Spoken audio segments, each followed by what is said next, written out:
Question number 49 is a ball of mass 100 gram and having a charge of 4.9 into 10 to the power minus 5 coulomb is released from the rest in a region where a horizontal electric field of 2 into 10 to the power 4 Newton per coulomb exists. Find out the resultant force acting on the ball. What will be the path of the ball? Where will the ball be at the end of the 2 seconds? देखिए, अगर हमारे पास मान लीजिए एक charge particle है, इसको हम release करते हैं तो इस पर दो फोर्स कार्य करेंगे। एक तो फोर्स कार्य करेगा आपका mg और एक इस पर आपका फोर्स कार्य करेगा QE यानी इलेक्ट्रिक फोर्स। तो दोनों एक दूसरे के परपेंडिकुलर होंगे, तो परपेंडिकुलर होंगे तो दोनों का रिजल्टेंट हो सकता है, देखते हैं कितने पर आएगा। तो यहाँ पर इसका रिजल्टेंट आएगा, तो mg निकाल के देखते हैं। m कितना है? 100 ग्राम, 100 डिवाइड बाय 1000 इंटू जी हो जाएगा 9.8, तो ये हो जाएगा 0.98 न्यूटन। और QE देखें अपने, तो चार्ज है अपना 4.9 इंटू 10 की power minus 5 coulomb into 2 into 10 की पावर 4 न्यूटन कूलाम। तो -1 ही हो जाएगा 4, ये भी कितना हो जाएगा? ये भी 0.98 आ जाएगा। तो जो रिजल्टेंट होगा इट विल बी 2, है ना, अंडर रूट ऑफ 0.98 का स्क्वायर, 0.98 का स्क्वायर, तो it will be 0.98 root 2 answer हो जाएगा। ये आपका पार्ट ए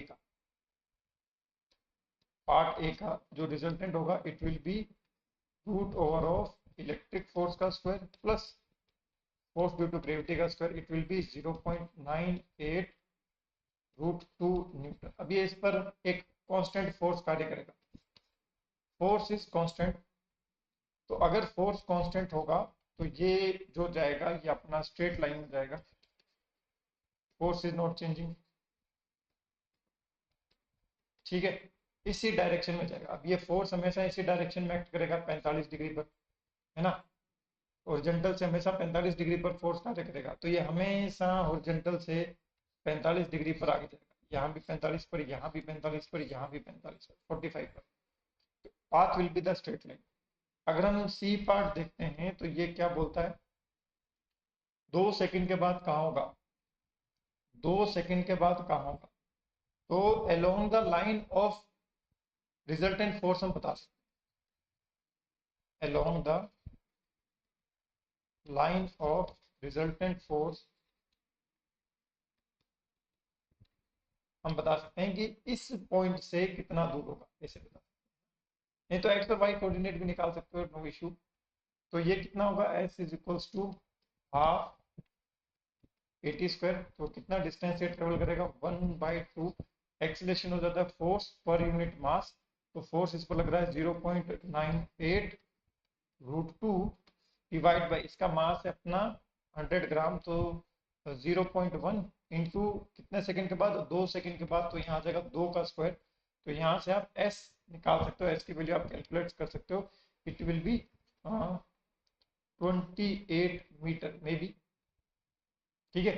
ये 98 हो जाएगा, 2 टू 4 हो जाएगा, ये तो 10 मान लो ना, इसको 1 मान लो, तो 1 मानेंगे तो ये जाएगा ऊपर, ये 10 हो जाएगा, और 10 4 जा 40 डिवाइड बाई 20, 20 इंटू 1.414, तो लगभग 30 से कम, तो ठीक है 28 मीटर सही है। तो मतलब ये यहाँ से 28 मीटर होगा, यहाँ से 28 मीटर होगा। तो आप एक्स कोऑर्डिनेट और वाई कोऑर्डिनेट निकालना चाहो तो निकाल सकते हो। तो अगर हम बात करें, एक्स कोऑर्डिनेट क्या होगा, 28 cos 45, वाई कोऑर्डिनेट क्या होगा, minus of 28 sin 45। So question number 50 is the bob of a simple pendulum has a mass of 40 gram and a positive charge of 4 into 10 की power minus 6 coulomb makes 20 oscillation in 45 seconds। तो आप यहाँ से time period of oscillation निकाल सकते हो। A vertical electric field pointing upward and of magnitude 2.5 into 10 की power 4 Newton per coulomb is switched on, then how much time will it take to complete 20 oscillations? पहले 20 oscillation में 45 second लगते थे, अब 20 oscillation में कितने सेकंड लगेंगे। पहले तो आप जब ये क्वेश्चन सोल्व कर रहे हो तो मन में सोच के देखना कि ज्यादा टाइम लगेगा या फिर कम टाइम लगेगा। ठीक है, चलिए अब हम इस क्वेश्चन को सॉल्व करने की कोशिश करते हैं, देखिएगा। तो पहले तो टाइम पीरियड ऑफ ऑसिलेशन पर इसका इफेक्ट पड़ेगा, उसको हम चेक करेंगे कि कितना पड़ता है। तो मान लीजिए पहले इस पर केवल एक ही फोर्स कार्य कर रहा था, दैट विल बी mg, और इस पेंडुलम की लेंथ l थी, तो time period of oscillation will be 2 pi root of l divide by g r. ठीक है, अब हमने क्या किया है, अब हमने यहाँ पर अपवर्ड डायरेक्शन में इलेक्ट्रिक फील्ड को स्विच ऑन कर दिया। तो अब नीचे mg कार्य करेगा, और ऊपर की तरफ अब हमारा QE फोर्स, इलेक्ट्रिक फोर्स कार्य करेगा, जिसके कारण जो G इफेक्टिव होगा it will be less. G effective change हो जाएगा, ये हो जाएगा mg माइनस में QE divide bye G effective will be mg minus में QE डिवाइड बाय m। इसमें कोई समस्या कोई परेशानी? नो समस्या, नो परेशानी, डन डना डन डन। ठीक है, तो हम G इफेक्टिव कैलकुलेट कर लेते हैं कि G इफेक्टिव कितना होगा। देखो मास दे रखा है 40 ग्राम, 40 into 9.8 divide by 1000 minus charge है 4 इंटू 10 की पावर माइनस 6,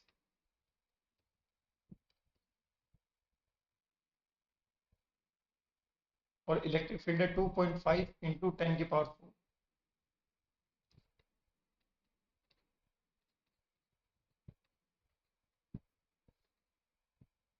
ठीक है, ये हो गया, डिवाइड बाय मास कितना है 40।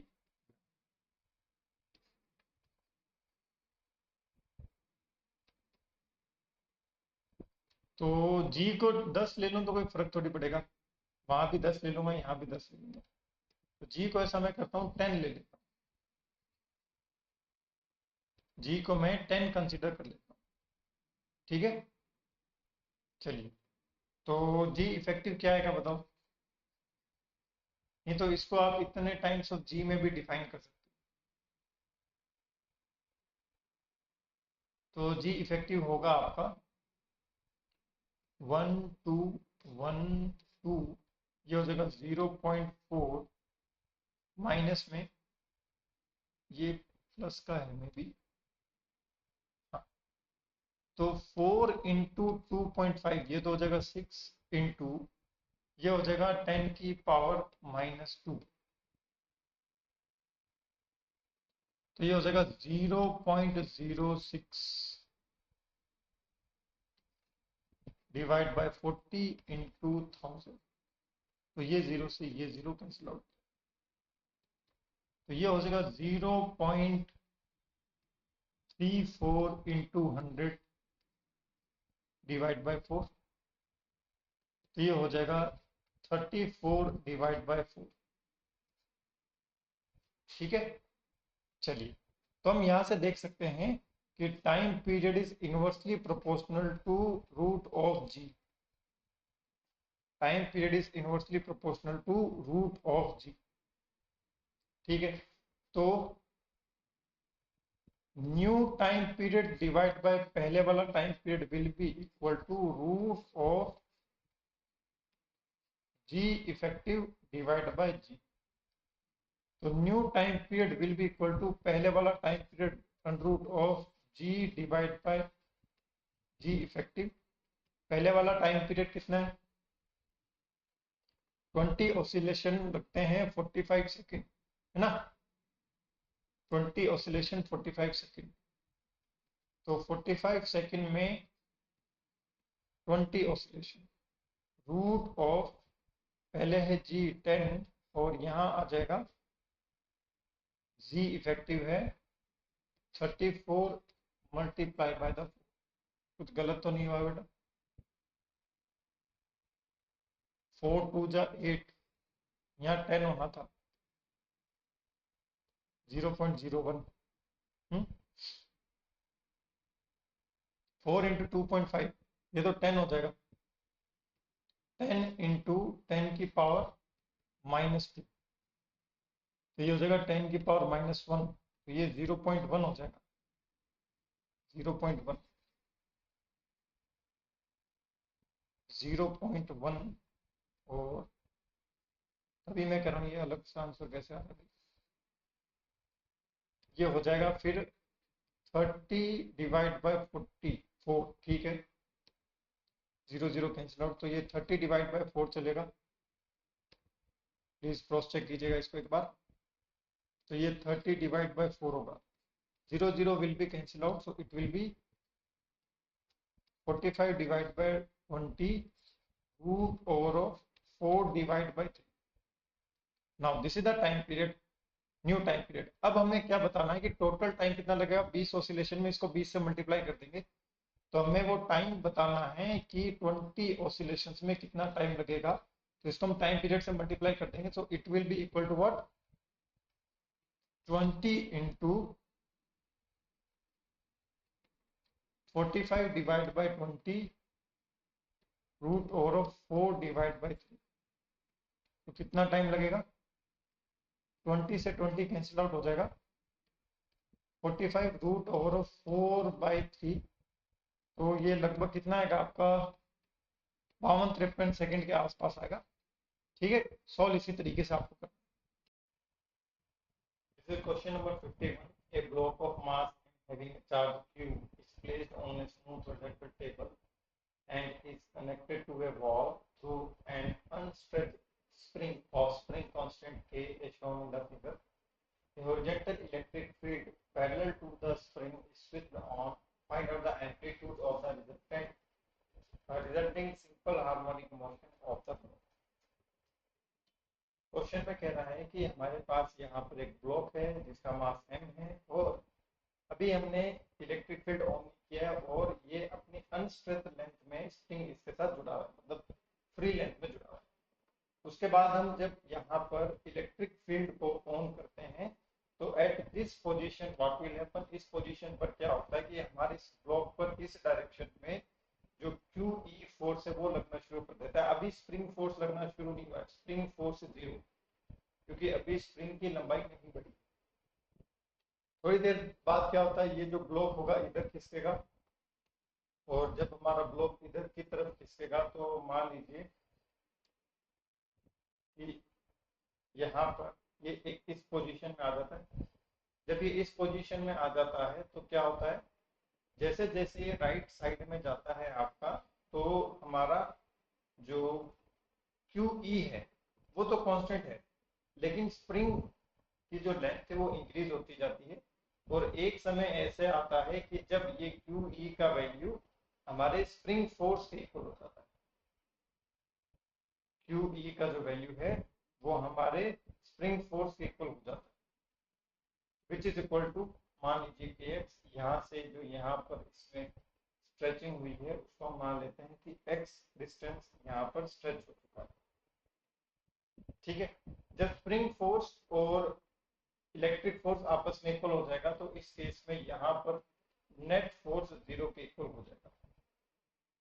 इस पोजीशन को हम मीन पोजीशन कहते हैं, और यहाँ पर जो वेलोसिटी होती है वो हमारी मैक्सिमम होती है, it is not equal to 0, क्योंकि यहाँ पर एक्सट्रीम पोजीशन पर हमारी वेलोसिटी क्या है, 0 है। तो जब मीन पोजीशन पर आएगा, this is my extreme position, extreme position से जब मीन पोजीशन पर आएगा, इस पर during the extreme to mean position हर टाइम x डायरेक्शन में फोर्स लगेगा। मतलब जब ये एक्सट्रीम पोजीशन से मीन पोजीशन जा रहा होगा तो इस केस में आपका जो QE है it is greater than of spring force. जब QE greater than spring force होगा तो कंटिन्यूअसली इस पर इस डायरेक्शन में एक्सीलरेशन कार्य करेगा, जिसके कारण इसकी वेलोसिटी इंक्रीज होगी, और मीन पोजीशन पर आने पर इसकी वेलोसिटी मैक्सिमम हो जाएगी, लेकिन मीन पोजीशन पर इस पर एक्सीलरेशन 0 हो जाएगा। Because of this maximum velocity, it will have some kinetic energy, और अपनी kinetic energy के कारण ये जो ब्लॉक होगा ये फर्दर आगे की तरफ इस डायरेक्शन में खींचेगा इस डायरेक्शन में जाएगा। जब ये फर्दर इस डायरेक्शन में जाएगा, व्हाट विल हैपन, जब ये आपके राइट मोस्ट एक्सट्रीम पोजीशन पर आएगा तो क्या होगा, राइट मोस्ट एक्सट्रीम पोजीशन पर आने पर यहाँ पर हम देखते हैं कि जो स्प्रिंग फोर्स होगा it will be greater then of the Q.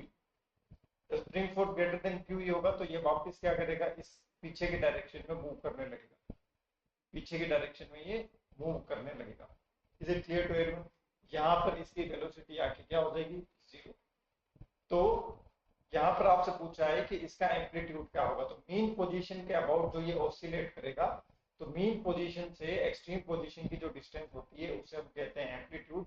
तो हम कैलकुलेट कर सकते हैं whenever the spring force is equal to kx and this kx is equal to qe, तो इस x को हम एम्पलीट्यूड के टर्म्स में डिनोट कर सकते हैं which is equal to qe divided by q। तो this is the right answer. Question number 52 is a block of mass m containing a net positive charge q is placed on a smooth horizontal table which terminates in a vertical wall. The distance of the block from the wall is d. A horizontal electric field E towards the right is switched on. Assuming elastic collision, find out the time period of the resulting oscillatory motion. Is it a simple harmonic motion? पहली चीज तो ये simple harmonic motion नहीं होगा। चलिए देखते हैं क्यों नहीं होगा। अगर हम इस ब्लॉक की बात करें तो इस ब्लॉक पर जो फोर्स लगेगा वो इस डायरेक्शन में लगेगा। तो जब इस ब्लॉक पर इस डायरेक्शन में फोर्स लगेगा which will be equal to q, तो इस फोर्स के कारण हमारा जो ब्लॉक है यहाँ पर इसकी वेलोसिटी क्या होगी, जीरो होगी, और यहाँ पर मान लीजिए इसकी वेलोसिटी v होगी, initial velocity is equal to zero. तो ब्लॉक आके इस दीवार से टकराएगा। जब ब्लॉक आके इस दीवार से टकराएगा व्हाट विल हैपन, यहाँ पर होगा कोलिजन। ड्यू टू कोलिजन क्या होगा, इसकी जो डायरेक्शन होगी मोशन की वो चेंज हो जाएगी। पहले ये राइट साइड में जा रहा था, अब ये क्या करेगा, लेफ्ट साइड में जाएगा।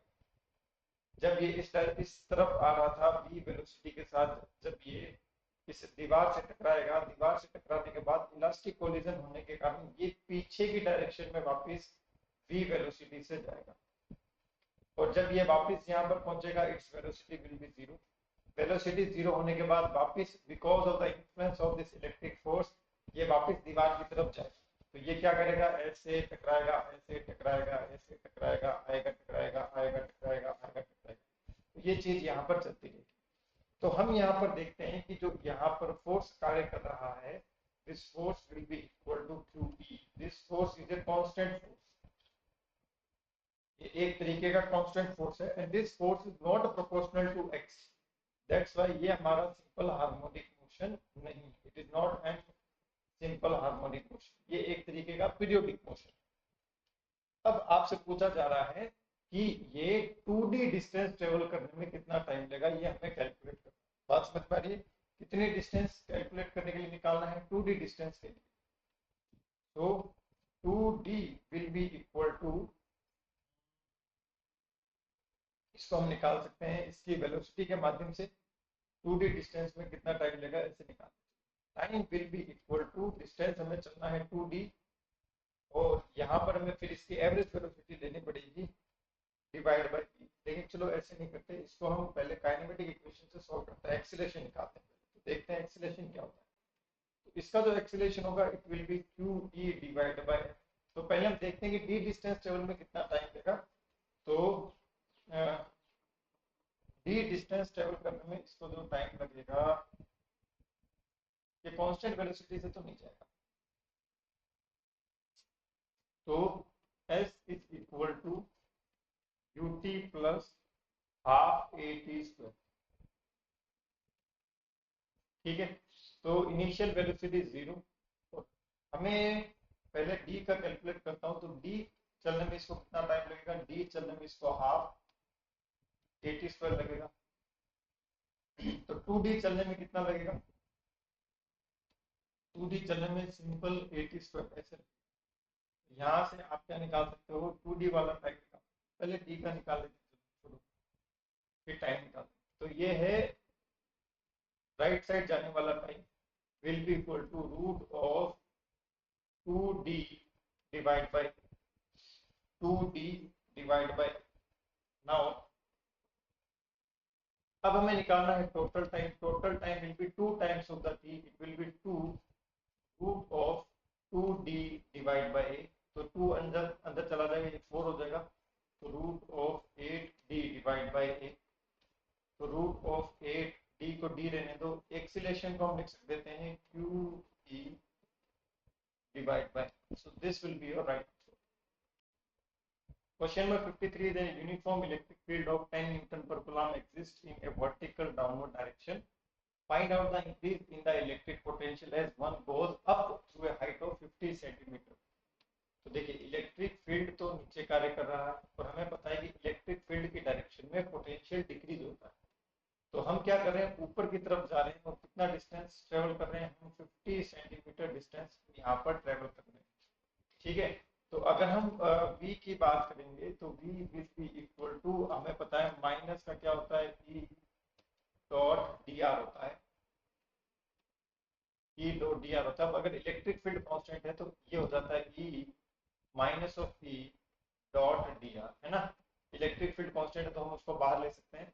तो हम जो डिस्टेंस ट्रेवल कर रहे हैं, मान लीजिए हम 0 से s डिस्टेंस ट्रेवल कर रहे हैं, so v will be equal to minus of e dot s हो जाएगा. ये हो जाएगा माइनस ऑफ इलेक्ट्रिक फील्ड नीचे की तरफ है 10 Newton per coulomb. Dot product हमें निकालना है 50 सेंटीमीटर के साथ 50 डिवाइड बाय 100. और ये ऊपर की तरफ जा रहा है, इलेक्ट्रिक फील्ड नीचे है, तो इन दोनों के बीच में एंगल है 180 डिग्री. कितना एंगल है, 180 डिग्री. तो यहाँ आ जाएगा कोस 180. ठीक है. तो ये 2 0 कैंसिल आउट हो जाएंगे और ये हो जाएगा आपका 5 वोल्ट. 54 नंबर क्वेश्चन कह रहा है कि 12 joule of work has to be done against an existing electric field. Electric field के अगेंस्ट में हमें वर्क डन करना पड़ रहा है. To take a charge of 0.01 coulomb from A to B, how much is the potential difference. भाई देखो question को ध्यान से समझो. मान लीजिए इलेक्ट्रिक फील्ड इस डायरेक्शन में है, तो हम ए से बी जा रहे हैं. समझ में आ रहा है, ए से बी जा रहे हैं. और जब हम ए से बी जाएंगे तो हम इलेक्ट्रिक फील्ड के अगेंस्ट में वर्क करेंगे. Definitely B B will be greater than B A. तो मतलब B B minus B A आपका पॉजिटिव आंसर आएगा पहली चीज तो. ठीक है. तो जो V B minus B A होगा वो क्या होगा, so V B minus B A will be equal to work done divide by unit charge. Work done कितना है सर, वर्क डन है 12 जूल और यूनिट चार्ज कितना है, सॉरी चार्ज कितना है 0.01 कूलम. नहीं, इसको डिफाइन करने के लिए यूनिट चार्ज बोला जाता है. Work done divide by charge आ जाएगा आपका. So it will be equal to 1200 volt. ठीक है. तो 1200 वोल्ट आपका इसका राइट आंसर हो जाएगा. Question number 55 is two equal charges 2 into 10 raised to the power minus 7 coulomb each are held fixed at a separation of 20 centimeter. तो हमारे पास दो चार्जेस हैं और उनके बीच का डिस्टेंस है 20 सेंटीमीटर. तो ये भी चार्ज है Q, ये भी चार्ज है Q और इनके बीच का डिस्टेंस है 0.2 metre. A third charge of equal magnitude, हम एक थर्ड चार्ज लेके आते हैं इक्वल मैग्नीट्यूड का, and it is now moved to a point 20 centimetre from both the charges. तो हम इसको क्या करते हैं, ऊपर की तरफ लेके जाते हैं 20 centimetre from both the charges. मतलब हम इसको क्या करते हैं, इस डायरेक्शन में लेके जाते हैं. और जब मैं इसको इस डायरेक्शन में लेके जाऊंगा तो क्या होगा, इस डायरेक्शन में जब मैं इसको लेके जाऊंगा, how much work is done by the electric field. को उस डायरेक्शन में क्यों जा रहा है, क्योंकि इसको जैसे ही मैं इधर खिसकाऊंगा, इसको जैसे मैं थोड़ा सा ऊपर खिसकाऊंगा, व्हाट विल हैपन, इस चार्ज को जैसे मैं थोड़ा सा ऊपर खिसकाऊंगा, ये दोनों चार्ज मिलकर इसको ऊपर की तरफ धकेलेंगे. ये दोनों चार्ज मिलकर जब इसको ऊपर की तरफ धकेलेंगे तो electric field will do work done on this charge in order to displace this charge from here to here, and the final distance between the charges is 0.2 metre. 0.2 metre. तो हमें ये बताना है कि इस चार्ज को जब मैं यहाँ से यहाँ खिसका दूंगा फाइनल पोजीशन पर, दिस माय इनिशियल पोजीशन, तो भैया इलेक्ट्रिक फील्ड ने कितना वर्क डन किया ये मेरे को बताना। तो it can be calculated just with the help of the change in potential, कि पोटेंशियल में कितना चेंज हुआ है ये हम उसकी हेल्प से कैलकुलेट कर सकते हैं। तो सबसे पहले तो हम देखते हैं कि हमारा इनिशियल पोटेंशियल क्या है, इस पॉइंट पर इनिशियल पोटेंशियल क्या है, इस पॉइंट पर इस चार्ज और इस चार्ज के कारण इनिशियल पोटेंशियल क्या है, that will B 2kq divide by 2 times of kq divide by, simple है।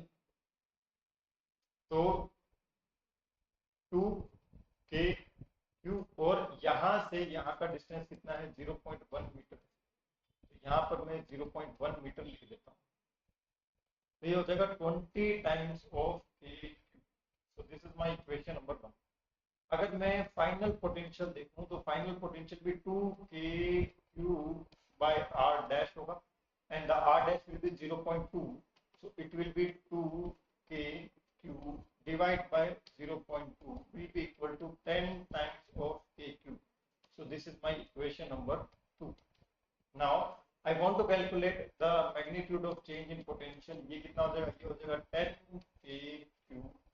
अब मुझे बताना है कि what will be the work done. Work done हो जाएगा मेरा magnitude of change in potential, this is the work done by the electric forces multiply by the displacement, कितना sorry multiply by the charge, हमने किस charge को displace किया। तो it will be 10kq multiply by the q, तो 10kq square हो जाएगा, ये 10kq स्क्वायर, तो 10 इंटू 9 इंटू 10 की पावर 9 इंटू क्यू स्क्वायर कितना हो जाएगा 4 इंटू 10 की पावर -14, 4 इंटू 10 की पावर -14, तो ये 9 है, ये 10 हो जाएगा और 4 9 जब 36 हो जाएगा। सो इट विल बी 36 इंटू 10 की पावर 10 -14, ये हो जाएगा माइनस का 4, आपका ये हो जाएगा joule. So this will be the right.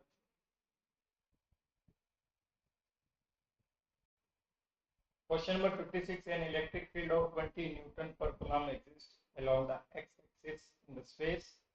Calculate the potential difference VA और VB दे रखा है, VB माइनस V अपने को निकालना है, where A and B are given by A, B, C, इनमें सब में पोटेंशियल दे रखा है, अपने को डिफरेंस निकालना है।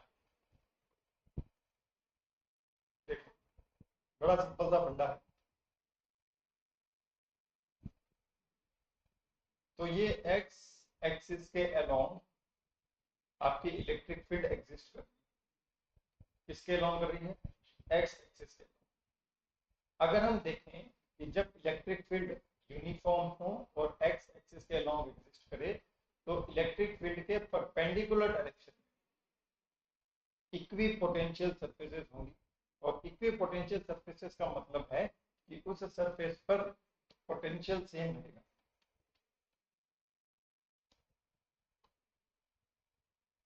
वर्टिकल सरफेसेस होंगी जहां पर पोटेंशियल सेम रहेगा, and we also know that in the direction of electric field potential will be different.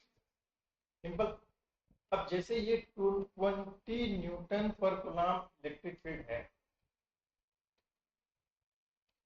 और हमें पोटेंशियल निकालना है इन पॉइंटों के बीच में, अगर मैं पूछूं वाई एक्सिस के अलोंग अगर आप चलते हो तो क्या पोटेंशियल चेंज होगा, नहीं होगा।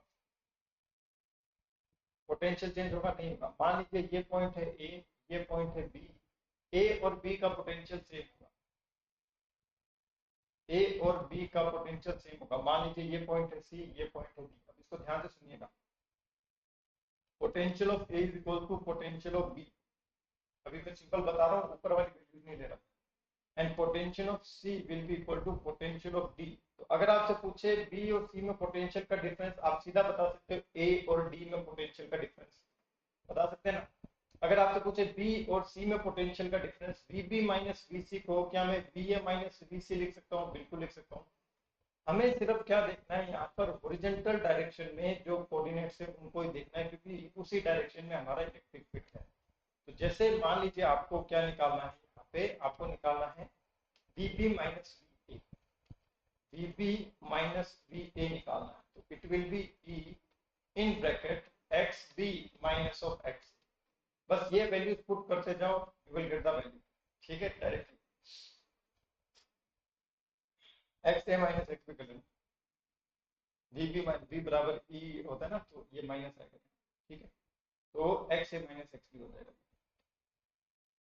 ई X A minus of X. तो देखो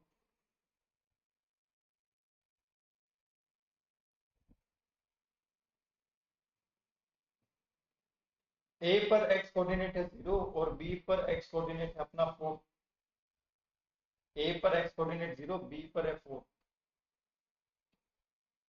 तो 0 माइनस 4, तो 0 माइनस 4 और फील्ड कितना है अपना 20, तो ये आ जाएगा माइनस ऑफ 50। बी पर देखो, ये है 4, ये है अपना 6, तो 4 माइनस में 6 मल्टीप्लाई बाय द 20, तो ये आ जाएगा माइनस का 4। ये है 0 और ये है 6, 0 माइनस 6, सी है 0 माइनस 6 इंटू 20, तो ये कितना आ जाएगा, ये आ जाएगा अपना 6, ये है माइनस का 20। नीचे क्या लिखा है, did you find any relationship between the answer of part A B C. बिल्कुल है, देखो अगर आपको 0 से 6 का निकालना है, किसका निकालना है, 0 से 6 का, तो 0 से 4 का निकालो और 4 से 6 का निकालो, दोनों को जोड़ दो, है ना। 0 से 6 का निकालना है तो 0 से 4 का निकाला, 4 से 6 का निकाला, दोनों को जोड़ दिया, तो जब मैं इन दोनों को जोड़ूंगा I will get minus of 120। इस तरीके से भी आप इस क्वेश्चन को सॉल्व कर सकते हो। Consider the situation of the previous problem, charge this much move from the point A to the point B, find the change in electrical potential energy UB minus UA in the cases of A, B और C। Previous problem ही है, ठीक है, हमने potential निकाल ही लिया था।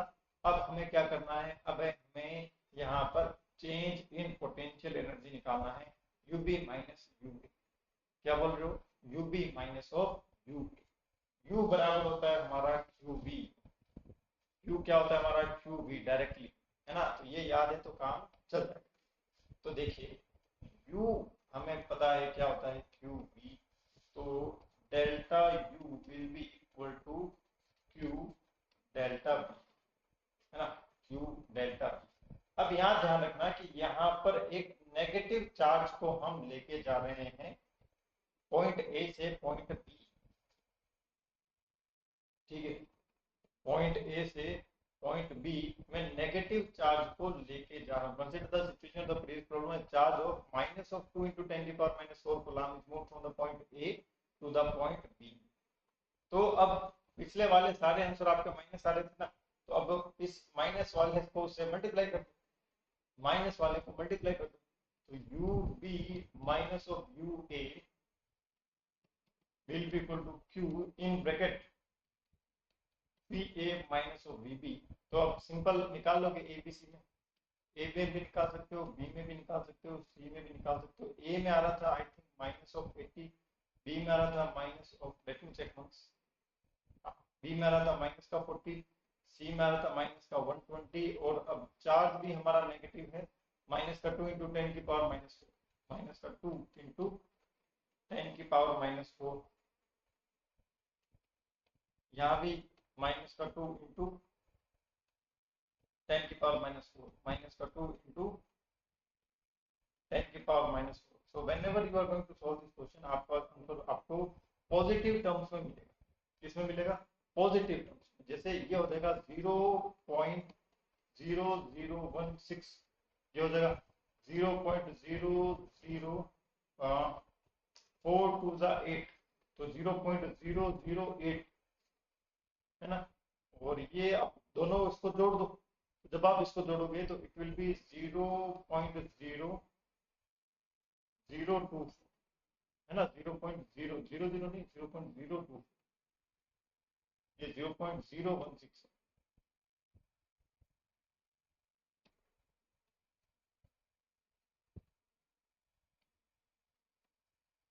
क्योंकि एक जीरो तो यहाँ से कैंसिल आउट हो जाता है। Is it clear to everyone?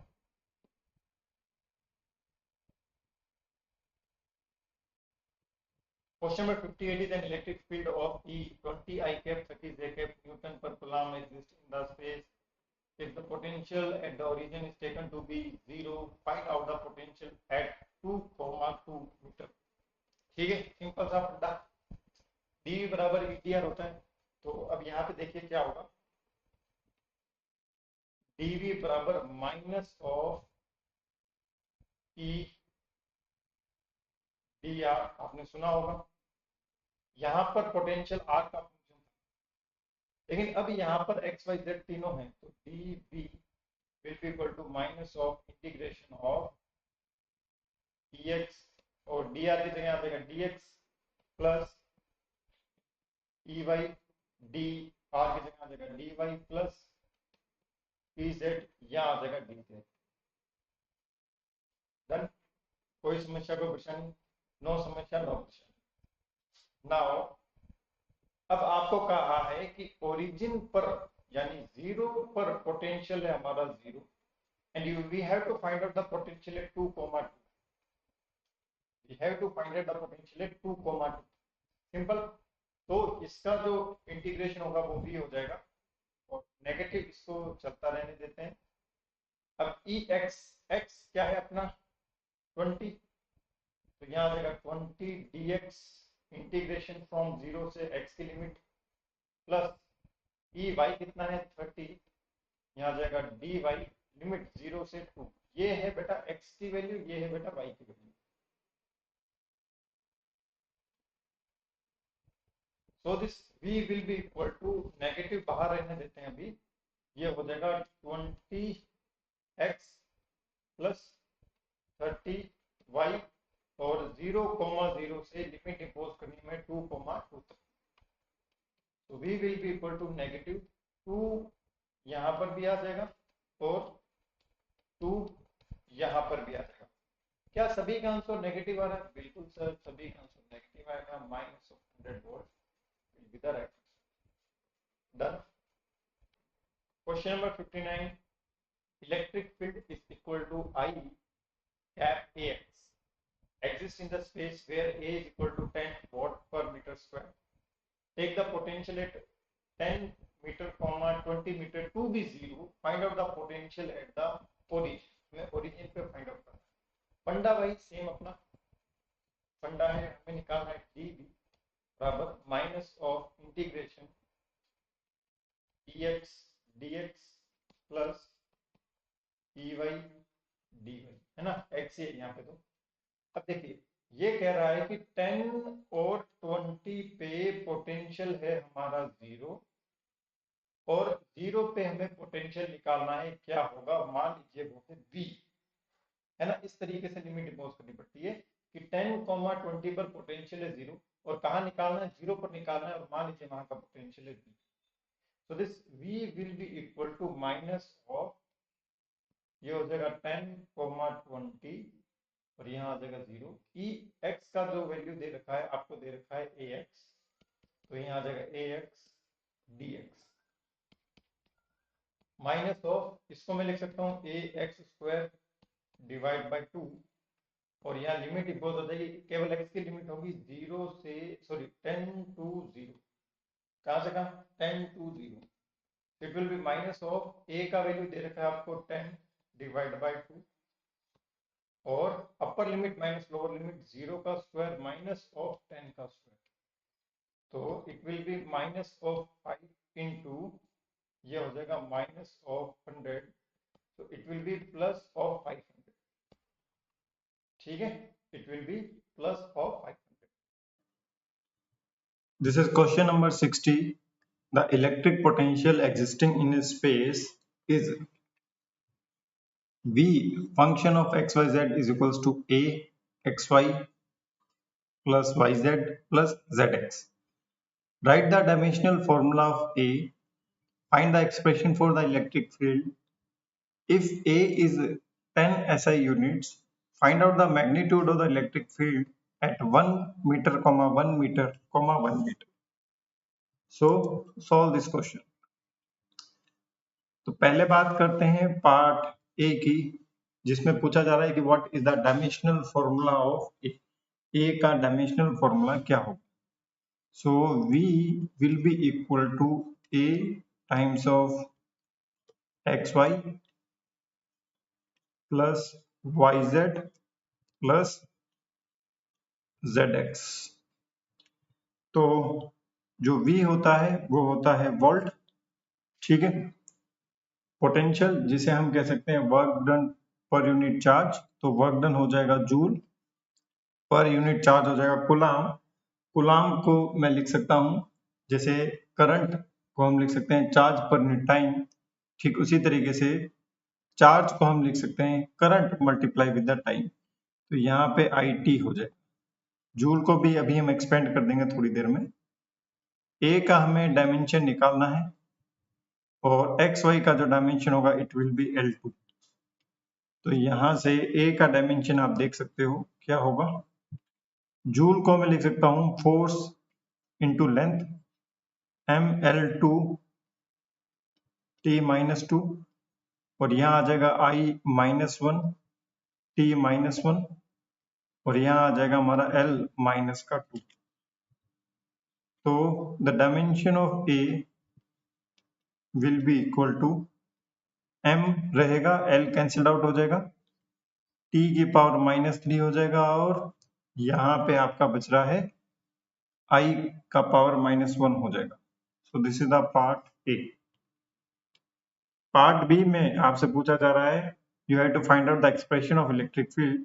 So electric field will be equal to minus का dV अपॉन में dr, dV अपॉन में dr r कैप, या फिर अगर हम एक्स वाई जेड की फॉर्म में देखें तो it will be equal to negative में बाहर ले लेता हूं, अंदर आएगा dV अपॉन में dx I cap, dV upon में dy j cap, dV upon में dz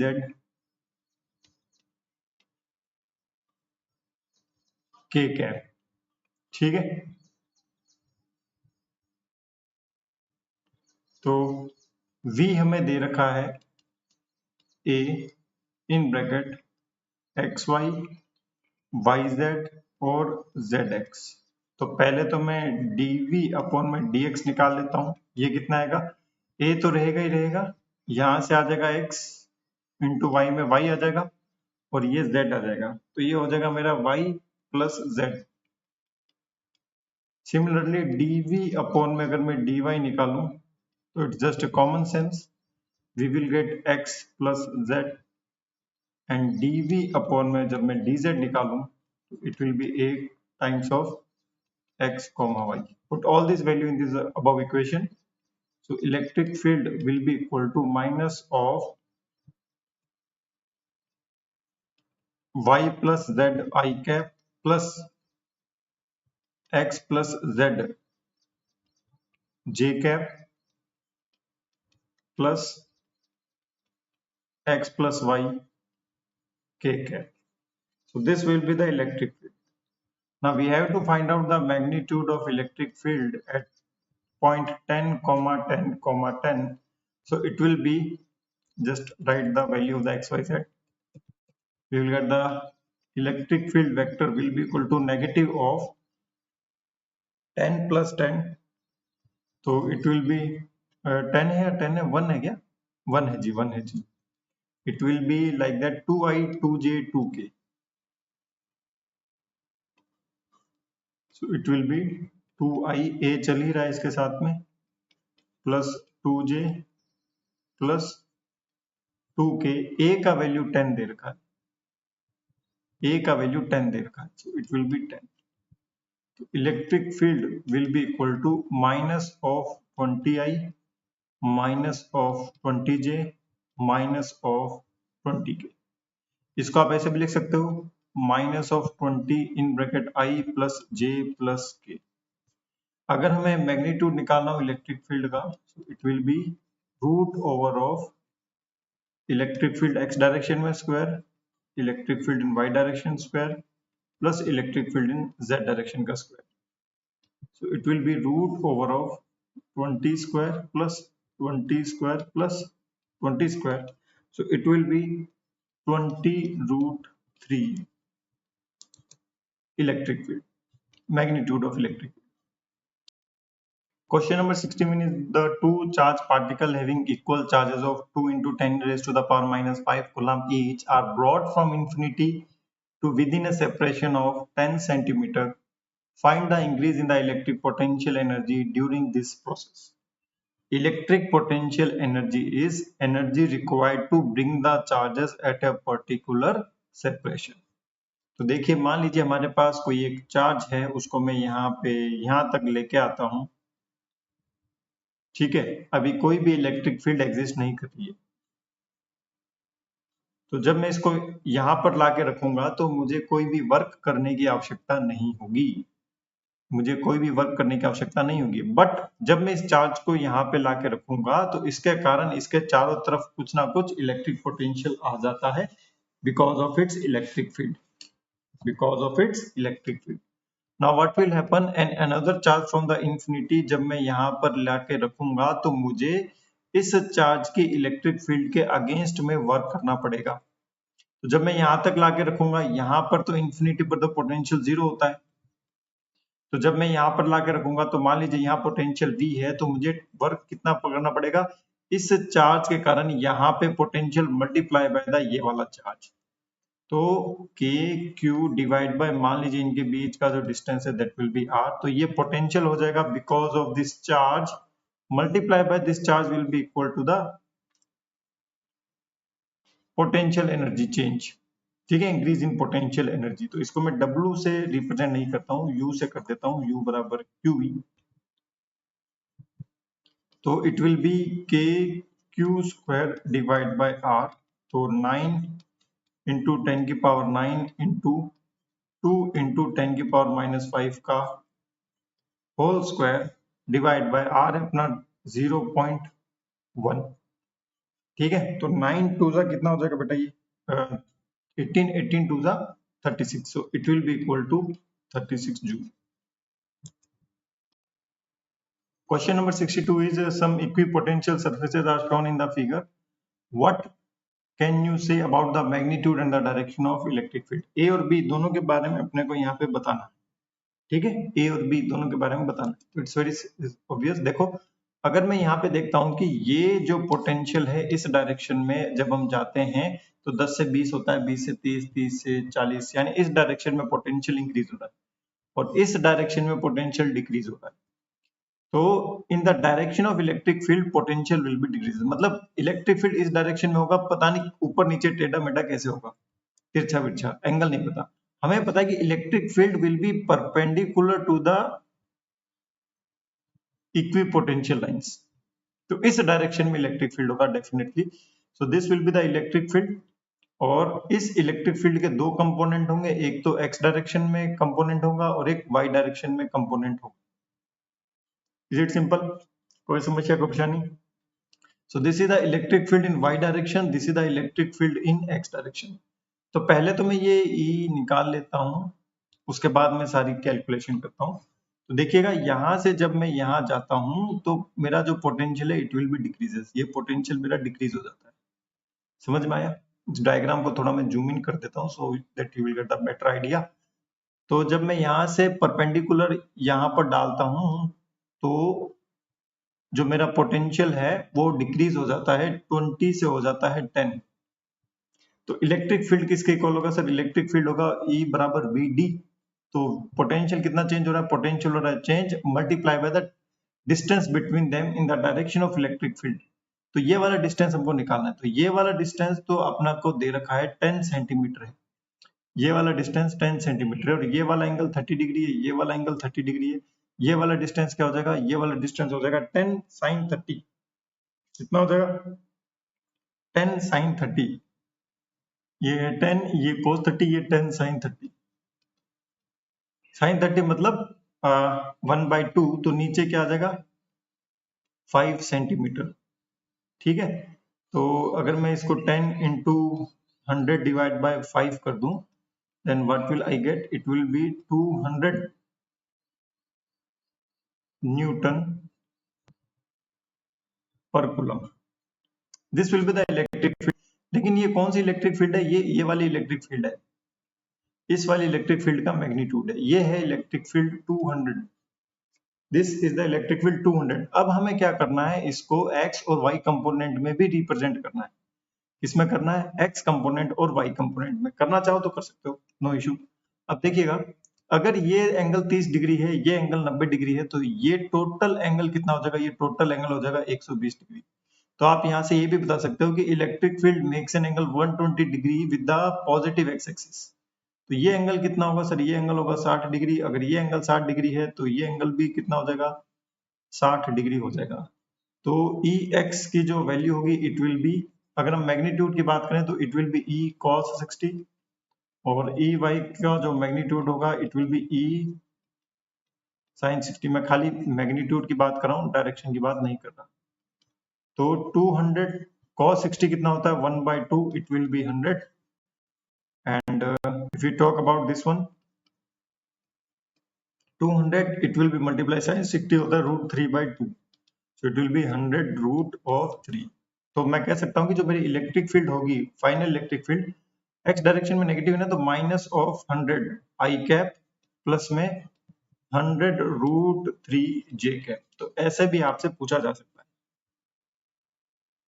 पार्ट बी में अगर हम यहाँ पे देखते हैं तो पार्ट बी में रेडियली आउटवर्ड डायरेक्शन में आपका पोटेंशियल डिक्रीज हो रहा है, तो मतलब इलेक्ट्रिक फील्ड की डायरेक्शन होगी रेडियली आउटवर्ड। अब यहाँ पर ये स्फेरिकल सरफेस है, तो अगर मान लीजिए यहाँ पर कोई पॉइंट चार्ज होता, तो पॉइंट चार्ज के केस में यहाँ पर आपको इक्विपोटेंशियल सरफेसेस देखने को मिलती। तो अगर मैं देखता हूँ पॉइंट चार्ज की जो इलेक्ट्रिक फील्ड होती है वो होती है K Q divide by R square.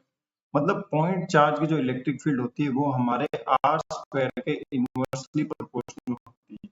Proportional होती है, आर स्क्वायर के इनवर्सली प्रोपोर्शनल होती है। तो ये चीज अगर हम यहाँ पे याद रखेंगे, हम इसको अच्छे तरीके से क्वेश्चन को सॉल्व कर पाएंगे, है ना। ये थोड़ा सा आपको दिमाग में रहना चाहिए कि is inversely proportional to R square. तो हमें के और क्यू, तो यहाँ पे क्यू तो दे नहीं रखा है, तो हम इसको ऐसा भी लिख सकते हैं कि electric field will be equal to something constant C divide by R square, something constant C divide by R square. और यही इलेक्ट्रिक फील्ड हमारा माइनस का dv अपॉन में dr के इक्वल होता है। तो हमें यहाँ से पहले c का भी वैल्यू फाइंड आउट करना पड़ेगा कि c का वैल्यू क्या है। फिर हम इस पूरे एक्सप्रेशन को क्या कर सकते हैं, लिख सकते हैं c अपॉन आर स्क्वायर की हेल्प से। तो पहले अपने c अपॉन में आर स्क्वायर निकाल लेते हैं। देखो c अपॉन में R square will be equal to minus का dv अपॉन में dr। तो देखिएगा यहाँ पे ये क्या बन जाएगा, माइनस का dv बराबर c इंटू डी अपॉन में R square.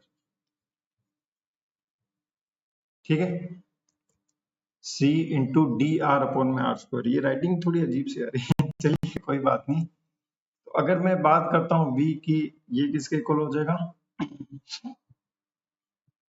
v will be equal to delta v will be equal to c upon में r। अब हम यहाँ पर लिमिट इम्पोज कर देंगे। जैसे अगर मैं चेंज इन पोटेंशियल देखूं, basically this is the change in potential, limit impose करना चाहो तो यहाँ लिमिट इम्पोज कर सकते हो। तो डेल्टा भी अगर मैं देखूं, मैं अगर 60 से 30 जा रहा हूं, तो यहाँ पे मेरा जो पोटेंशियल है वो है 30 इस डायरेक्शन में, और जो मेरा आर है वो 10 से 20 इंक्रीज हो रहा है। तो मेरा जो पोटेंशियल है बाहर की तरफ वो ड्रॉप हो रहा है -30 से, और ये सी है in bracket 1 divide by 0.2 minus में 1 डिवाइड बाय 0.1। तो you calculate the value of the C. जब आप सी को इसको कैलकुलेट करोगे और 0.2 0.1, तो ये आ जाएगा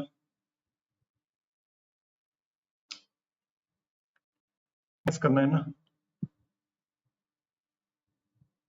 तो ये हो जाएगा 0, ये हो जाएगा आपका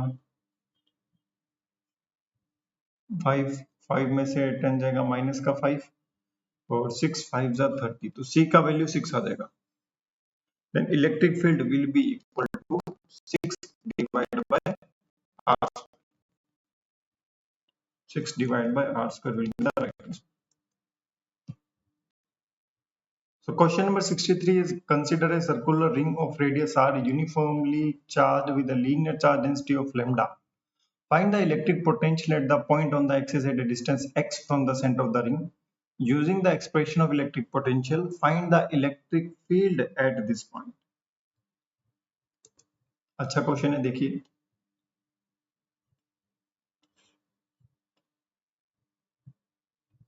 मान लीजिए ये एक चार्ज रिंग है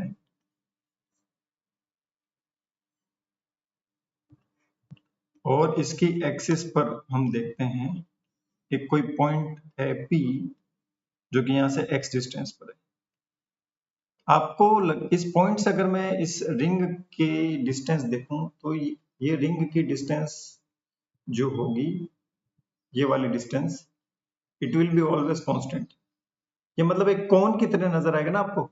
जैसे ये रिंग है तो अगर मान लीजिए यहाँ कोई पॉइंट चार्ज है, उसकी डिस्टेंस देखूं, यहाँ कोई पॉइंट चार्ज है, इसकी डिस्टेंस देखूं, यहाँ कोई पॉइंट चार्ज है, इसकी डिस्टेंस देखूं, यहाँ कोई पॉइंट चार्ज है, इसकी डिस्टेंस देखूं, तो this distance will be always remain constant. तो मान लीजिए इसका रेडियस r है, तो ये जो डिस्टेंस होगी it will be always r square plus x square, distance will be always constant. तो जो पोटेंशियल होगा at P, so potential at point P will be equal to k q divide by small r। तो potential at point P, k को k पढ़ा रहने दो, q है total charge हो जाएगा lambda into 2 pi small r divide by ये जो डिस्टेंस है it will be equal to root over of r square plus x square. ये वाली डिस्टेंस हमेशा इस P पॉइंट के साथ क्या है, सेम है। इस P पॉइंट से ये जो स्लैंट हाइट है इसकी पूरी की पूरी ये क्या है, कांस्टेंट है। तो इसको मैं डायरेक्टली क्या कर सकता हूँ, यहाँ पर यूज में ले सकता हूँ। तो पोटेंशियल एट पॉइंट को आप ऐसे भी लिख सकते हो, k की वैल्यू अगर मैं लिख देता हूँ, मान लीजिए 1/4 pi epsilon not lambda lambda, और ये हो जाएगा अपना 2 पाई r की जगह यहाँ कैपिटल R लिख लेते हैं, capital R divide by root over of r square plus x square. तो 2 पाई से ये अपना ये कैंसिल आउट हो जाएगा, नीचे 2 बचेगा, it will be lambda multiply by the r divide by 2 epsilon nought under root of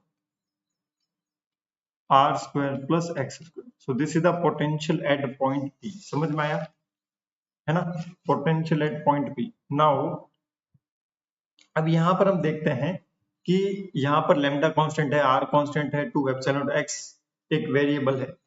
तो अगर हमें इलेक्ट्रिक फील्ड निकालनी है तो electric field will be the function of x। तो ये हो जाएगा माइनस का dv अपॉन में dx। It will be equal to lambda r upon 2 epsilon naught constant है in bracket r square plus x square को हमने ले लिया, इसकी पावर क्या थी -1/2, तो पावर आगे आ जाएगी -1/2 है ना, डिफरेंशिएशन कर रहे हैं हम इसका, और -1/2 में -1 और कम हो जाएगी। फिर x स्क्वायर का डिफरेंशिएशन करेंगे, x स्क्वायर का डिफरेंशिएशन हो जाएगा मेरा 2x, x स्क्वायर का डिफरेंशिएशन हो जाएगा 2x, it will be e will be equal to, so this minus and this minus would be get cancelled out, तो लैम्डा r अपॉन में 2 एप्सिलॉन नॉट, अब ये 2 है और ये भी 2 है, तो 2 हो जाए ये 4 एप्सिलॉन नॉट हो जाएगा। ठीक है, अंदर क्या बचेगा, नहीं वैसे अंदर ये भी तो 2 है, ये 2 कैंसिल आउट हो जाएगा, तो फिर रखने की जरूरत ही नहीं है, 2 को 2 ही पढ़ा रहने दो। ठीक है, ये 2 का 2 ही रहेगा, ये 2 और ये 2 कैंसिल आउट हो जाएगा। अंदर क्या बचेगा, ऊपर x बचेगा, नीचे बचेगा r square plus x square की power 3/2, r square plus x square की पावर 3/2, और तो क्या बचेगा इसमें, हाँ बस यही आंसर होगा आपका। Question number 64 is an electric field of magnitude 100 Newton per coulomb is produced between the two parallel plates having a separation of 2 cm as shown in the figure. What is the potential difference between these plates? With what minimum speed should an electron to be projected from the lower plate in the direction of the field so that it may reach the upper plate? Suppose the electron is projected from the lower plate with the speed calculated in part B. The direction of projection makes an angle 60 degree with the field. Find out the maximum height reached by the electron. ठीक है, चलिए अब देखिए एक एक करके इसको उठाते हैं। पोटेंशियल डिफरेंस V बराबर ED हो जाएगा अपना। इलेक्ट्रिक फील्ड ऊपर की तरफ है, बीच का डिस्टेंस 2 सेंटीमीटर है, तो V will be equal to ED because electric field is uniform between the two parallel plates when they are held very close to each other। तो इलेक्ट्रिक फील्ड आपको दे रखा है यहाँ पे 100 Newton per coulomb, 1000 Newton per coulomb, 1000 into ये हो जाएगा 2 divide by 100, so it will B 20 volt. ठीक है, चलिए बी पार्ट देखते हैं कि जब हम यहां से मिनिमम स्पीड फेंकना है कि ये अपर प्लेट तक पहुंच जाए, कि यहां से हमने इसको ऊपर फेंका विद द यू स्पीड, और जब ये यहां पहुंचा तो इसकी स्पीड हो गई 0। इसकी स्पीड 0 क्यों हो गई? जब ये ऊपर की तरफ जाएगा इलेक्ट्रिक फील्ड की डायरेक्शन में, तो it will B retarded. It will B retarded क्योंकि हमने इलेक्ट्रॉन को फेंका है, और इलेक्ट्रॉन पर फोर्स लगता है इलेक्ट्रिक फील्ड के अपोजिट डायरेक्शन में, E इंटू ई। ठीक है, और मान लीजिए ये 2 सेंटीमीटर हाइट को रीच कर जाता है, और 2 सेंटीमीटर हाइट को रीच करने के बाद इससे जस्ट पहले नीचे की तरफ इसकी जो स्पीड होती है वो 0 हो जाती है। मतलब इसको जिस काइनेटिक एनर्जी से हम फेंकेंगे, that kinetic energy will be utilised by the electric field in order to retard the motion of electron. तो मतलब जो इसके पास काइनेटिक एनर्जी होगी 12mU², वो आपकी इसको रिटार्ड करने में यूज में आ जाएगी। तो ये हो जाएगा हमारा E multiply by the E, ये तो हमारा क्या हो गया, ये फोर्स हो गया। ठीक है, मल्टीप्लाई बाय द डिस्टेंस, ये जितना डिस्टेंस चला, तो 12mU² will be equal to E multiply by D, ये क्या हो जाएगा, पोटेंशियल हो जाएगा, ये हो जाएगा E multiply by the V। तो हम यहाँ से क्या कर सकते हैं, U का वैल्यू निकाल सकते हैं। U will be equal to root of 2EV divide by m। तो रूट ऑफ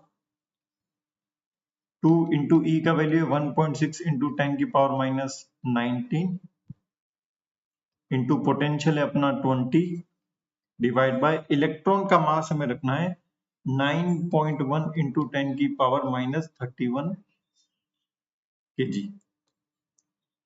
ठीक है, तो जब आप इसको कैलकुलेट करोगे आपका आंसर मिल जाएगा लगभग 2.56 के आसपास होगा। तो 2.65 into 10 raise to the power कितना होगा, -6 10 2.65 into 10 raise to the power 6 होगा। माइनस तो कहाँ आएगा, ज्यादा ही है सारा, -31 ऊपर चला जाएगा, तो 10 raise to the power 6 metre per second. एक तरीके से और कर सकते हो, S is equal to UT half AT square से भी कर सकते हो, V² U² 2A से भी यहाँ पर आप कर सकते हो। तो V² equal to U² plus 2AS, तो इट विल बी 0 मान लो, इसको 0 मान लो या किसी को भी 0 मान लो, कोई दिक्कत नहीं है। U² will be equal to 2AS, तो यहां से हम लिख सकते हैं U will be equal to root of 2AS, negative acceleration है तो U, मैं प्लस माइनस कंसिडर नहीं कर रहा हूं अभी, रूट ऑफ 2 आ ही रहा है, और एक्सीलरेशन को हम क्या लिख सकते हैं, फोर्स पर यूनिट मास, तो फोर्स पर यूनिट मास, और S का S, तो देखो ये E इंटू एस क्या बन जाएगा, V बन जाएगा, तो सेम फॉर्मूला आएगा, सेम फॉर्मूला आएगा। नेक्स्ट पार्ट में कह रहा है the direction of projection make an angle 60 degree with the same speed, find out the maximum height reach by the electron. तो सी इज ऑल्सो वेरी सिंपल। सी में कह रहा है कि जो यू वाई है ना, ये है यू, किसके साथ 60 डिग्री है, देखो the direction of projection makes an angle 60 degree with the field, मतलब ये फील्ड की डायरेक्शन है और ये 60 डिग्री यहाँ पर है, तो cos 60 हो जाएगा, ये है u, तो ये हो जाएगा u cos 60 डिग्री। तब पूछ रहा है कितना मैक्सिमम हाइट होगा, so it will be u cos 60 degree, तो h is equal to u y का स्क्वायर डिवाइड बाय 2g, ये फॉर्मूला प्रोजेक्शन में पढ़ते ही होंगे, याद होगा आपको। h will be equal to u y का स्क्वायर यानी u स्क्वायर cos स्क्वायर 60 यानी इसको मैं लिखता हूँ 2.65 इंटू 10 की पावर 6 इंटू cos 60 यानी 1/2 का whole square divide by 2 into g हो जाएगा अपना 9.8। यहां से आप इस क्वेश्चन को सॉल्व कर सकते हो। तो ये कितना हाइट ऊपर की तरफ रीच करेगा आप इसको फाइंड आउट कर सकते हो। एक चीज और यहाँ पर आप कंसिडर कर सकते हो कि जब ये ऊपर की तरफ जाएगा ना तो इस पर दो एक्सीलरेशन काम करेंगे। एक तो अपना ग्रेविटी का इफेक्ट या तो फिर इसमें आपको नेग्लेक्ट करना पड़ेगा। तो ये तो आपका मोशन अंडर ग्रेविटी जैसा हो जाएगा, लेकिन अगर हम देखें कि सॉल्व कैसे किया है, इसको मैं ए ले लेता हूँ, एक्सीलरेशन इन वाई डायरेक्शन।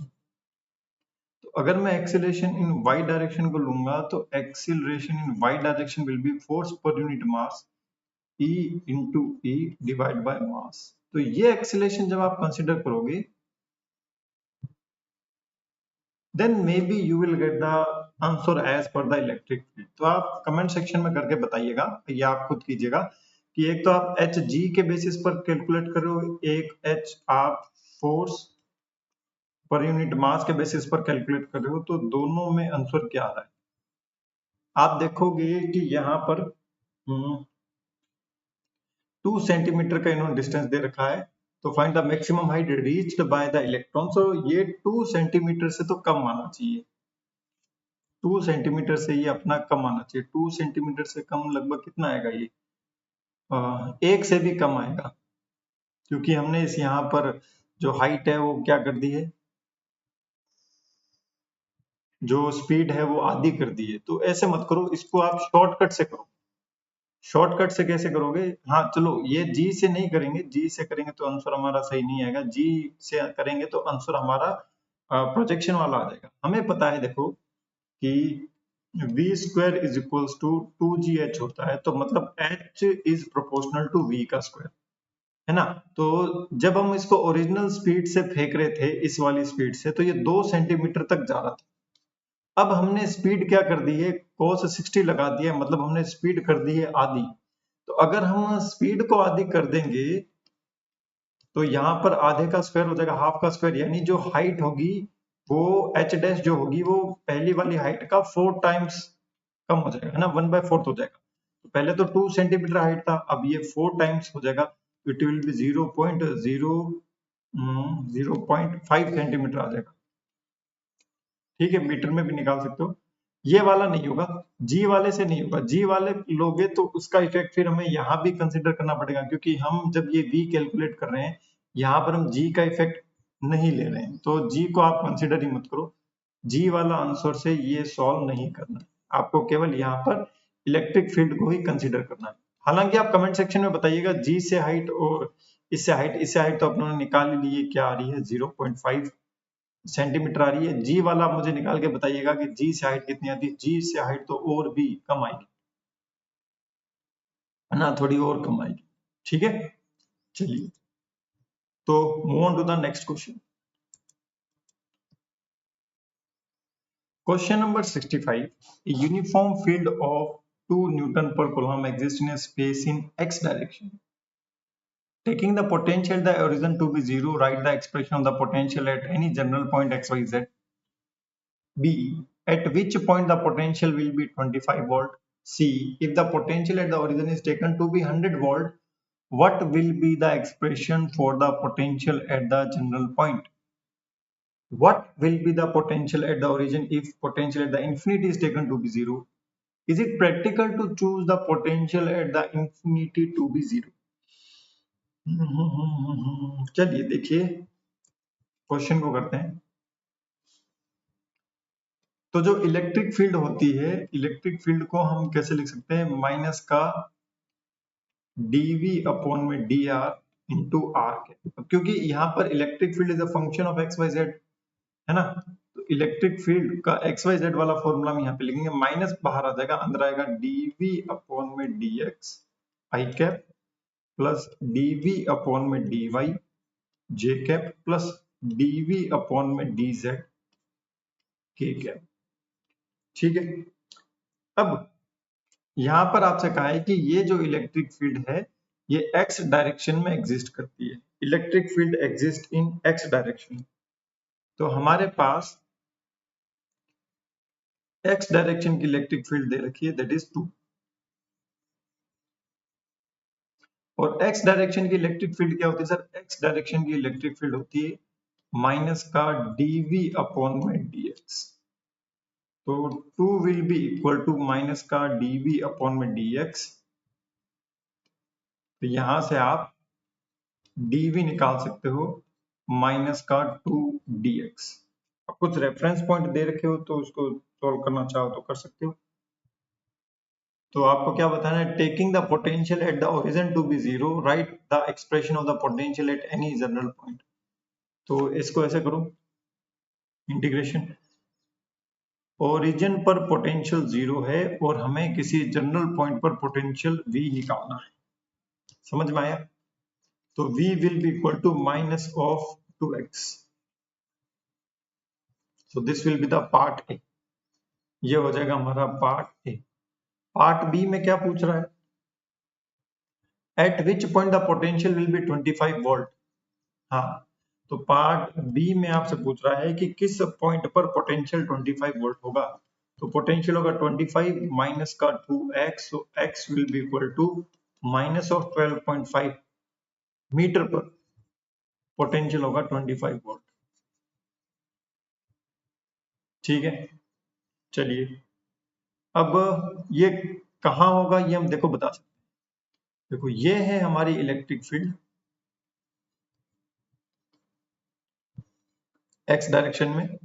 अगर मैं यहाँ पर एक कोऑर्डिनेट सिस्टम लेता हूँ, this is the coordinate in x direction, this is in the y and z direction. तो अगर मैं इसको थोड़ा पीछे एक्सटेंड कर दूं, इसको नीचे लेके आ जाऊं,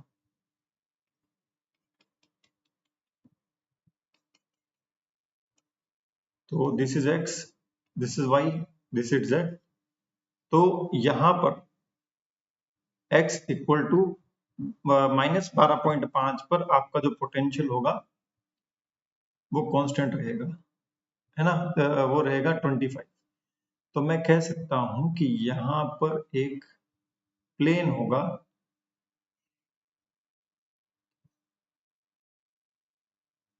ठीक है?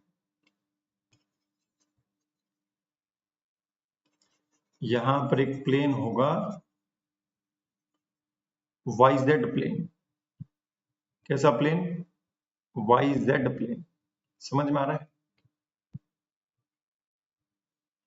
This is y axis, this is z axis. तो YZ प्लेन में x इक्वल टू 12.5 मीटर पीछे की तरफ ये एक ऐसा प्लेन होगा जहां पर पोटेंशियल होगा आपका 25 वोल्ट।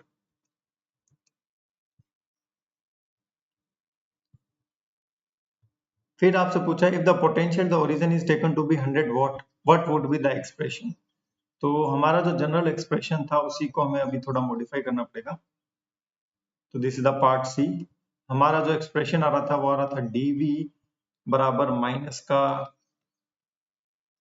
2dx। अब ये कह रहा है कि ओरिजिन पर पोटेंशियल अगर 100 है तो what will be the expression. तो x पर पोटेंशियल कितना होगा? तो v माइनस में 100 will be equal to minus का 2x। सो v will be equal to 100 minus में 2x। तो ये पार्ट सी का आंसर हो जाएगा। फिर पूछ रहा है डी में what will be the potential at the origin if potential at the infinity to be taken as zero. तो डी है, ये dv है, ये माइनस का 2dx है। ये कह रहा है कि अगर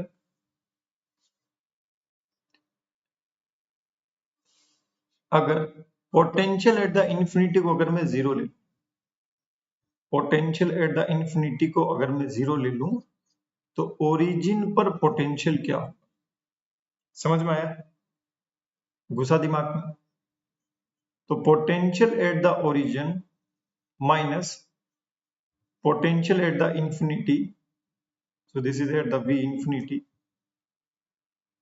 will be equal to minus of 2 है ना x,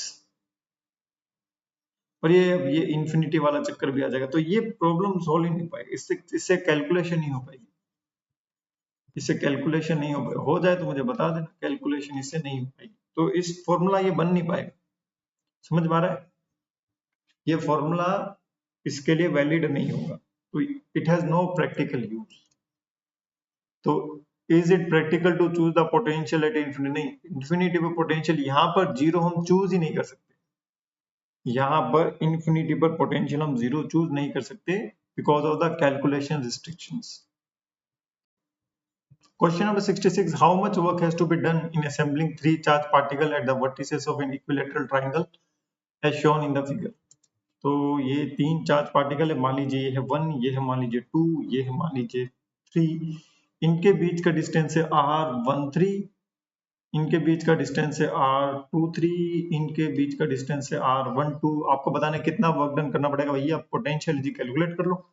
तो टोटल पोटेंशियल एनर्जी निकालना पड़ेगा अपना, पहले तो K1 और 2 के इंटरेक्शन के कारण निकालो, KQ1 Q2 divide by R12, फिर 1 और 3 के इंटरेक्शन के कारण निकालो KQ1 Q3 divide by R13, फिर 2 और 3 के इंटरेक्शन के कारण निकालो KQ2 Q3 divided by R23. Just put all the value, you will get the answer. तो K को कॉमन ले लेते हैं अपने, और सभी डिस्टेंसेस में भी 10 सेंटीमीटर है, तो 9 इंटू 10 की पावर 9 और 10 सेंटीमीटर तो 0.1 हो गया इन ब्रैकेट। तो 1 और 2 ले लीजिए, 4 इंटू 3 12 इंटू 10 की पावर माइनस 10 प्लस 4 2 जा 8, 8 इंटू 10 की पावर माइनस 10 प्लस 3 2 जा 6, 6 इंटू 10 की पावर माइनस 10। तो ये पॉइंट ऊपर जाएगा तो ये 10 की पावर 10 बन जाएगा, तो ये माइनस 10 कैंसिल आउट हो जाएगा। 9 multiply by 12 plus 8 plus 6, so 9 multiply by 26। तो ये देखो 9 6 जा 54, 5 9 2 जा 18, 18 और 5 23 joule will be the right answer. Question number 67 is the kinetic energy of a charged particle decreases by 10 joule as it moves from a point at a potential of 100 volt to 200 volt। यानी ये opposite direction में जा रहा है ना, 100 volt से 200 volt में जा रहा है, मतलब इंक्रीजिंग पोटेंशियल में जा रहा है, मतलब इलेक्ट्रिक फील्ड के अपोजिट डायरेक्शन में जा रहा है। इलेक्ट्रिक फील्ड के अपोजिट डायरेक्शन में जाएगा, then electric field will decrease its speed, और उसके स्पीड को डिक्रीज करने के कारण वो उसके ऊपर वर्क डन करेगी। तो हमें चार्ज निकालना है, बड़ा सिंपल सा है। तो change in kinetic energy will be equal to the work done by the electric field, work done by the electric field. ठीक है, तो kinetic energy will be decreases by minus of 10 joule will be equal to work done by the electric field. तो electric force और displacement दोनों opposite direction में है, तो minus का यहाँ पे हम लिख सकते हैं QV, तो Q into change in potential कितना हो जाएगा, चेंज हो जाएगा फाइनल माइनस इनिशियल, तो ये हो जाएगा यहाँ पे 100। तो यहाँ से आप चार्ज का वैल्यू निकाल सकते हो, that will be equal to 0.1 coulomb. Question number 68 is two identical particles each having a charge of 2 into 10 raised to the power minus 4 coulomb and mass of 10 gram are kept at a separation of 10 centimeter and then released. Because of these charges are the like charges, they will repel each other, और दूर भग जाएंगे वो। What would be the speed of the particle when the separation become large? Separation become large मतलब जब वो infinite पर चले जाएंगे, infinite पर जाने के बाद उनका दोनों का स्पीड कितना होगा, उनका दोनों का स्पीड कितना होगा। तो देखिए ये है मान लीजिए इनिशियल कंडीशन, और ये इनफाइनाइट पर चले गए हैं, तो ये है मान लीजिए फाइनल कंडीशन। तो इनिशियली जो दोनों के बीच का जो डिस्टेंस है वो है हमारा 10 सेंटीमीटर, ये भी चार्ज हमारा Q है, ये भी हमारा चार्ज Q है। अब इनके बीच का जो डिस्टेंस है वो हो जाएगा इनफाइनाइट, इनफाइनाइट हो जाएगा, और अब हमें बताना है कि इनका वेलोसिटी कितना होगा, इनका स्पीड कितना होगा। तो यहाँ पर हम कंजर्वेशन ऑफ मैकेनिकल एनर्जी लगा सकते हैं, कंजर्वेशन ऑफ एनर्जी। इसमें इसका मतलब होता है कि initial kinetic energy plus initial potential energy equal to final kinetic energy plus final potential energy. Initial kinetic energy दोनों पार्टिकल का है 0 प्लस इनिशियल पोटेंशियल एनर्जी है k q1 q2 divide by r12 equal to final potential energy पहले वाले charge particle का half mv², दूसरे वाले charge particle का half mv² plus final potential energy, ये तो फाइनल काइनेटिक एनर्जी हो गया। Final potential energy will B 0 क्योंकि दोनों ही कहां चले गए, इनफाइनाइट पे चले गए। तो k इंटू 2 इंटू 10 की पावर -4, तो 2 इंटू 10 की पावर -4 का स्क्वायर डिवाइड बाय इनके बीच का डिस्टेंस है 10 सेंटीमीटर, तो 0.1 इक्वल टू mv²। ठीक है, तो 9 इंटू 10 की पावर 9 इंटू 4 इंटू 10 की पावर ये -8, ये -8 हो जाएगा ना, 10 की पावर -8 और ये हो जाएगा 10 की power 10 will be equal to mass आपको दे रखा है क्वेश्चन में 10 ग्राम, मास हमको दे रखा है 10 ग्राम, तो 10 डिवाइड बाय 1000 इंटू वी का स्क्वायर। तो ये एक जीरो से ये एक जीरो कैंसिल आउट हो जाएगा, ये एक दो, ये भाई साहब 10 की पावर हो जाएगी 12, तो 9 4 जा 36 इंटू 10 की पावर 12 -4, तो ये हो जाएगा 10 की power 4 will be equal to v का स्क्वायर। डन। तो v will be equal to 36 का हो जाएगा 6 और ये हो जाएगा 100, तो it will B 600 metre per second. Right answer. Question number 69, two particles have equal masses each and opposite charges +4 and -4 10 raised to the power -4 coulomb. जब हम उसको रिलीज करेंगे they will attract each other, तो जब वो एक दूसरे के पास आएंगे its velocity will be increases, and जब उनको रिलीज किया जाता है उनका इनिशियल वेलोसिटी 0 होता है और सेपरेशन 1 मीटर होता है। तो जब उनके बीच का सेपरेशन 50 सेंटीमीटर होगा तो सेम टाइप का क्वेश्चन है, तो स्पीड क्या होगी। तो देखो, initial kinetic energy, initial potential energy, final kinetic energy, final potential energy. Initial kinetic energy दोनों का 0 है plus k q1 q2 divide bye उनके बीच का distance 1 metre. Final kinetic energy half पहले वाले का mv², दोनों का मास सेम है, हाफ mv²। ठीक है, plus final potential k q1 q2 divide bye 1/2, क्योंकि अब उनके बीच का जो डिस्टेंस है वो हो चुका है 50 सेंटीमीटर। कितना हो चुका है, 50 सेंटीमीटर। इसमें कोई समस्या, कोई परेशानी? नो समस्या, नो परेशानी। तो चलिए, ये हो जाएगा 9 इंटू 10 की पावर 9 मल्टीप्लाई बाय +4 एंड -4, तो 4 4 जा 16, बट ये माइनस का हो जाएगा क्योंकि दोनों को साइन के साथ रखना पड़ेगा, इंटू 10 की power -10 will be equal to mv² plus 9 into 10 की पावर 9 इंटू अगेन 16 इंटू 10 की पावर -10 इंटू माइनस का 2, माइनस का 2 उधर जाएगा वो प्लस का हो जाएगा, तो 9 इंटू 10 की पावर 9 इंटू 16 इंटू 10 की power -10 will be equal to mass question में गिवन है 5 ग्राम, तो 5 डिवाइड बाय 1 2 3 इंटू वी का स्क्वायर।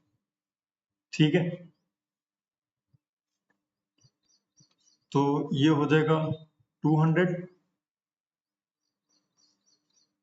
तो 16 इंटू 9 इंटू 9 में से ये एक जगह 10 की पावर -1 बचेगा और ये इसको कैंसिल आउट कर देगा, it will be multiply with the 20 will be equal to v का स्क्वायर। तो 16 9 144 इंटू 20 v का स्क्वायर, है ना, कहीं कुछ गड़बड़ तो नहीं हुई है।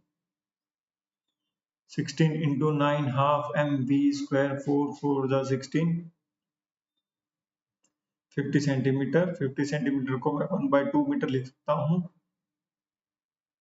तो 1/2 मीटर वहां ऊपर चला जाएगा, इसका 2 से ये 2 कैंसिल आउट हो जाएगा, मास से वो डिवाइड हो जाएगा और ये आ जाएगा 144 इंटू, तो ये हो जाएगा 0, 2 4 जा 8, 2 4 जा 8, 2 1 जा 2 will be equal to v square. तो ये होगा लगभग 2800 से, है ना, 50 से ऊपर होगा कुछ, ये 50 से ऊपर होगा, तो v will be equal to 53.66 meter per second, which is approximately equal to 54 meter per second. Question number 70 is a sample of HCl gas is placed in an electric field of this much. The dipole moment of each molecule is this. Find out the maximum torque that act on the molecule. तो torque होता है हमारा P cross E, तो वहां से हम निकाल सकते हैं जो मैक्सिमम टॉर्क होगा, it will B P multiply by the E। तो डायरेक्ट मल्टीप्लाई करना है, 2.5 इंटू 10 की पावर 4 इंटू 3.4 इंटू 10 की पावर माइनस ऑफ 30, तो जो ये आएगा लगभग 2 3 जा 6 और 0.5 इंटू 3 7.4 से भी हम मल्टीप्लाई करें तो 8 के आसपास कुछ आंसर होगा, 8.5 इंटू 10 की power minus 26 newton metre will be the right answer. Question number 71 is the two particles A and B having opposite charges 2 into 10 की power minus 6 coulomb and minus 2 into 10 की power minus 6 coulomb are placed at a separation of 1 centimeter. Write down the electric dipole moment, calculate the electric field at the point on the axis of the dipole moment, electric field at the perpendicular bisector. तो देखिए, सबसे पहले तो हम P का value calculate करते हैं। P होता है हमारा Q मल्टीप्लाई बाय द, ये दो चार्ज पार्टिकल है इक्वल एंड अपोजिट, ये माइनस का Q है, ये प्लस का Q है, तो इस डायरेक्शन में एक फिजिकल क्वांटिटी होती है डाइपोल मोमेंट, उसको हम लेते हैं P which is equals to Q into A। मान लीजिए इनके बीच का जो डिस्टेंस है वो है A, तो पार्ट A में P will be equal to, charge दे रखा है आपको 2 into 10 की पावर माइनस 6 और जो सेपरेशन उनके बीच में दे रखा है 1 सेंटीमीटर यानी 1 डिवाइड बाय 100, तो इसको मैं लिख सकता हूँ 2 into 10 raised to the power minus 4 coulomb metre. B part में आपसे पूछा है कि जो हमारा ये इलेक्ट्रिक डाइपोल है यहां से 1 मीटर दूर यानी इसके सेंटर से 1 मीटर की दूरी पर इसकी एक्सियल पोजीशन पर इलेक्ट्रिक फील्ड कितनी होगी। So this electric field will be equal to 2 kp divide by r cube. This is the r, ठीक है, ये this r is much much greater than a, तब हम ये फॉर्मूला लगा सकते हैं। So electric field on axial position will be equal to, तो ये हो जाएगा 2 इंटू के हो जाएगा 9 इंटू 10 की पावर 9 इंटू पी हो जाएगा 2 इंटू 10 की power, sorry it is not minus 4, it is minus of 8, 10 की power minus 8 divide by r का क्यूब, तो ये नीचे हो जाएगा 1 का क्यूब, तो 2 9 जा 18, 18 2 जा 36, तो it will be 360 newton per coulomb. C अगर अपने देखें, आपसे पूछ रहा है कि electric field at the perpendicular bisector, तो इट विल बी, इसका हाफ हो जाता है वो, तो it will be k p divide by r cube, ठीक है, तो ये हो जाएगा 360 डिवाइड बाय 2 यानी 180 Newton per coulomb.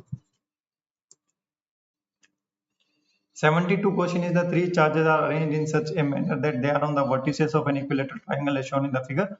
Find out the dipole moment of the combination. तो पहले तो अपने को डाइपोल बनाना पड़ेगा इक्वल एंड अपोजिट करके। तो ये जो प्लस का 2q चार्ज है इसको मैं एक बार प्लस का q इधर कंसिडर कर लेता हूँ, एक प्लस q इधर कंसिडर कर लेता हूँ। तो होगा क्या, basically because of this configuration एक डाइपोल मोमेंट आपको यहाँ पर दिखाई देगा और एक डाइपोल मोमेंट आपको यहाँ पे दिखाई देगा, और इनका जो रिजल्टेंट डाइपोल मोमेंट होगा वो उनके बिल्कुल बीच में होगा 30 डिग्री एंगल पे। सो this will be the 30 degree.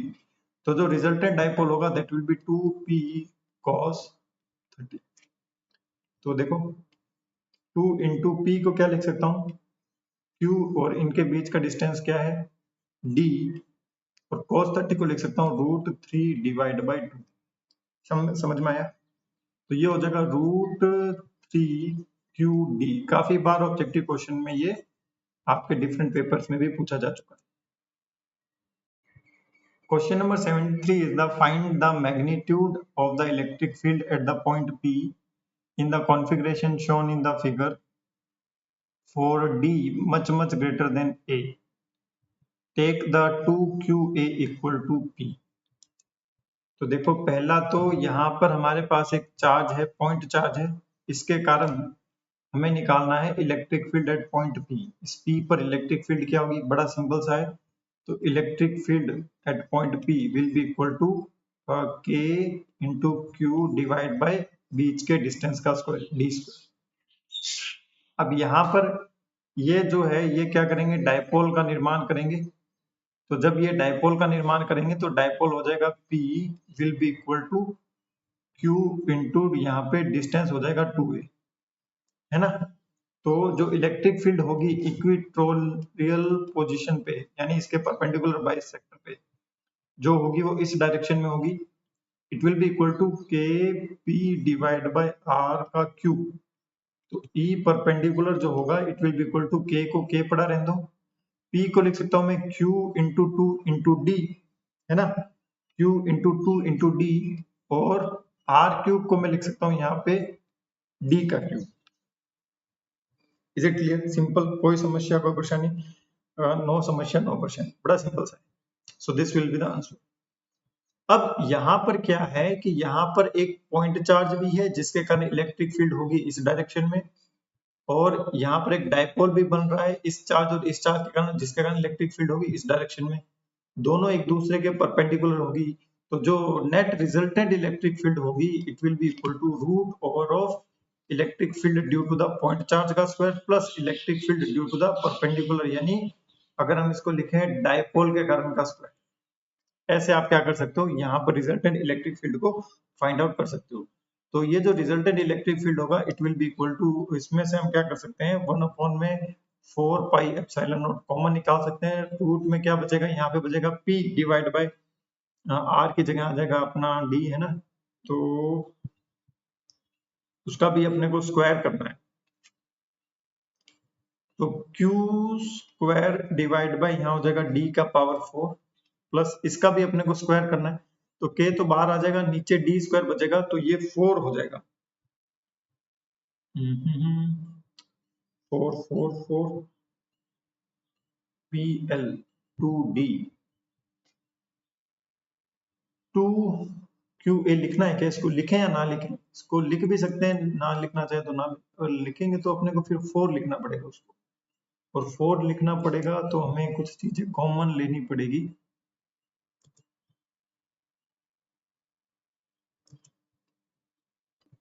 नहीं तो फिर पढ़ा रहने दो, p की फॉर्म में पढ़ा रहने दो, p की फॉर्म में, p की फॉर्म में लिखें तो अपना ये हो जाएगा p स्क्वायर, है ना, नहीं फिर d की फॉर्म में अपने को उसको रखना पड़ेगा। ये क्या कह रहा है कि p किसको लिखें, 2qa को p लिख देते हैं, तो 2qa को हम p लिख देते हैं। नीचे इसमें dq बच रहा है ना, फिर dq बच रहा है तो हम इसमें से d बाहर निकालेंगे तो d से ये मल्टीप्लाई भी होगा, तो यहाँ हो जाएगा d का पावर 6, d का पावर 6 ऐसे, ये हो जाएगा d की पावर 6।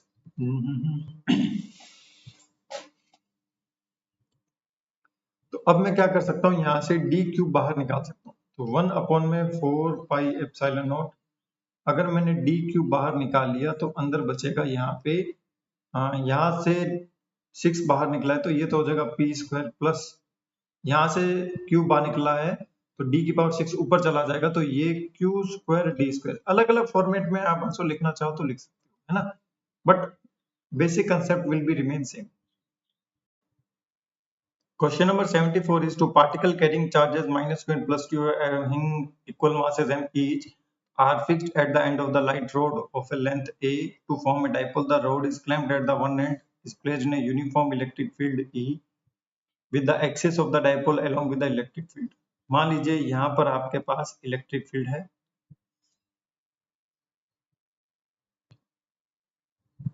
और यहाँ पे आपके पास एक डाइपोल है। ये जो रोड है वो नेग्लिजिबल मास की है जिसके दोनों तरफ हमने चार्ज लगा रखा है, एक तो माइनस का क्यू और एक प्लस का क्यू। अब हम क्या कर रहे हैं, the rod is slightly tilted then neglect the gravity, find out the time period of small oscillation.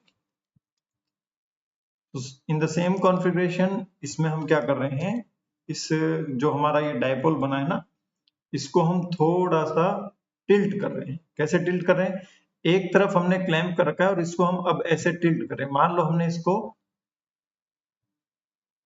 Anti clockwise direction में टिल्ट किया। किस डायरेक्शन में, एंटी क्लॉकवाइज डायरेक्शन में। हमने इसको इस डायरेक्शन में हमने थीटा से टिल्ट किया तो क्या होगा, इस पर इस डायरेक्शन में एक फोर्स एक्ट करेगा, that will B Q multiply by E। और मान लीजिए ये बीच में A है तो फॉर स्मॉल एंगल थीटा इस पॉइंट के अबाउट, जिसके अबाउट हमने टिल्ट किया, यहाँ पर एक टॉर्क प्रोड्यूस होगा, दैट विल बी QE, है ना, multiply by the theta, A theta इसको लिख सकते हैं अपने, QE multiply by the A sine theta, because theta is very very small. तो यहाँ पर एक टॉर्क लगेगा QE multiply by the A theta. ये समझ में आया। नाउ क्योंकि हमने इसको क्लॉकवाइज डायरेक्शन में QE sin थीटा को लगते हुए देखा तो ये क्या करेगा, ये इसको वापस इस डायरेक्शन में लेके आएगा, अपनी इनिशियल पोजीशन पर लाएगा और इसके कारण क्या होगा, ये ऑसिलेट करेगा अबाउट दिस पॉइंट O। ठीक है, अब हम देखें इस क्वेश्चन को सॉल्व कैसे करना है कि हमारे पास जो I अल्फा होता है जो कि रिस्टोरिंग टॉर्क होता है, इसकी वैल्यू क्या है। हमने इसको डिस्टर्ब किया था एंटी क्लॉकवाइज डायरेक्शन में और ये लग रहा है क्लॉकवाइज डायरेक्शन में। हमने इसको डिस्टर्ब किया था एंटी क्लॉकवाइज डायरेक्शन में और ये लग रहा है रिस्टोरिंग वाला क्लॉकवाइज डायरेक्शन। तो I alpha will be equal to minus का QE A थीटा। इसमें कोई प्रॉब्लम नहीं है। तो I alpha plus QE A theta will be equal to 0। तो alpha plus QE A divide by I theta will be equal to 0। तो ये जो टर्म होती है ये होती है omega square. So omega square will be QE A divide by moment of inertia. Moment of inertia हो जाएगा मास इनटू A का स्क्वायर। तो यहां से आपको ओमेगा मिल जाएगा, that will be equal to root over of QE divide by MA। और यहां से आप टाइम पीरियड ऑफ ऑसिलेशन निकाल सकते हो, that will be 2 pi divided by omega, which will be equal to 2 pi root over of MA divided by Q. So this will be our answer. Question number 75 is assume that the each atom in a copper wire contributes one free electron. Estimate the number of free electrons in a copper wire having a mass of 6.4 gram. Take the atomic weight of the copper to be 64 gram per mole. तो हमें पता है कि एक मोल में 64 ग्राम है तो 6.4 ग्राम में कितना मोल होगा, वैसे अपने को निकालना पड़ेगा, जैसे ऐसा पहले भी आया हुआ क्वेश्चन। तो first find out the number of moles. तो नंबर ऑफ मोल्स हो जाएंगे आपके पास मास कितना है 6.4 ग्राम और मोलर मास है इसका 64 ग्राम पर मोल, then you will gate 0.1 mole.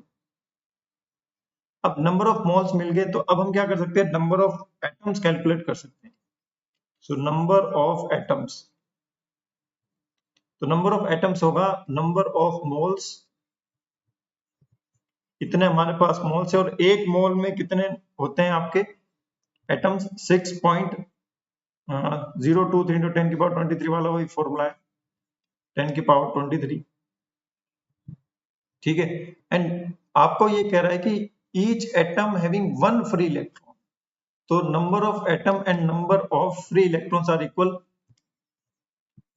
will be equal to 0.1 into 6 into 10 की पावर 23। तो यहाँ से जब आप इसको कैलकुलेट करोगे you will get the answer, तो ऑलमोस्ट 6 into 10 की power 22 will be your right answer।